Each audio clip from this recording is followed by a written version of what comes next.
వినదు. అది మనకు తెలిసిన కథ, కోతుల కథ. ఈ కోతి కథ వేరేది. 3 కోతులు ఒకేలాగున్నాయంట.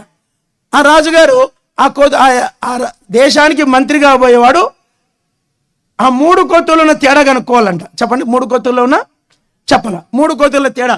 అప్పుడు అందరు వస్తున్నారట మంత్రి కోసం నిలబడేవాళ్ళు. ఆర్డర్ ఏంటంటే కోతులను ముట్టకూడదు, తాకకుండా చూడొచ్చు, కానీ 3 కోతుల్లో భేదం చెప్పాలంట. మీకు అర్థమైందండి? 3 కోతుల్లో ఉన్న భేదం చెప్పాలా. ఇది నా మెసేజ్ కాదు, ఫిలిప్ అంకుల్ ఒకసారి సేవకుల కొడుకులో పంచుకున్నాడు.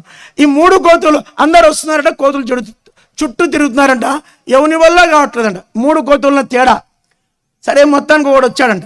సార్ నాకు అవకాశం ఇస్తాను. సరే, నేను ముట్టుకోను కానీ తేడా చెప్తాను, చెప్పు. ఒక చిన్న పుల్ల తీసుకుంటాడు, చీపురు పుల్ల తీసుకొని ఆ కోతి చెవులో పెట్టాడంట. మొదటి కోతి చెవిలో పెడితేనే ఈ పుల్ల ఈ చెవులో నుంచి ఈ చెవులోకి వచ్చిందంట. సార్, ఈ మొదటి కోతి లక్షణం ఏంటంటే ఈ చెవుతో వింటుంది, ఈ చెవుతో విడిచిపెడుతుంది. అది మొదటి కోతి. రెండో కోతికి చెవులో పెట్టారంట. చెవులో పెడితే అది కోతి చెవులోకి వెళ్ళి నోట్లోంచి బయటకు వచ్చిందంట చీపురు పుల్ల. సార్, ఈ కోతి మంచి కోతి, వింటుంది, అందరికీ చెప్తాదంట. నేను ఆ టైపు.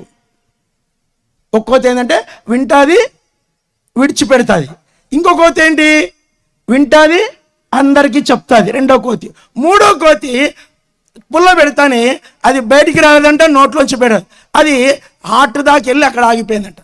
సరే, మూడో కోతి లక్షణం ఏంటంటే విని తన హృదయంలో ఉంచుకుంటుంది అని. చెప్పండి, 3 కోతులు చెప్పండి. మొదటి కోతి లక్షణం చెప్పండి.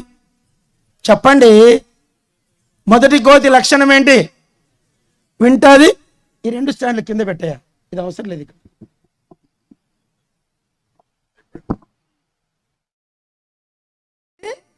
అది మొదటి కోతి లక్షణం. రెండో కోతి వింటుంది, అందరికీ చెప్తుంది, ఎగిరెగిరి చెప్తుంది, బోధలు బల్ల గుద్ది చెప్తుంది, బల్ల కొట్టి చెప్తుంది రెండో కోతి. మూడో కోతి ఏంటంటే వింటుంది, మరియవలే హృదయంలో దాచుకుంటుంది. ఇంప్లిమెంటేషన్ ఉంటుంది. ఇప్పుడు మీరు ఏ కోతి మీరే చూసుకోండి. విని విడిచిపెట్టే కోతులా, విని ఇంకొకరికి చెప్పే కోతులా, విని అనుభవపూర్వకంగా హృదయంలో దాచుకొని సారాంశము జీవితంలో చూపించే కోతులా? ఇప్పుడు నేను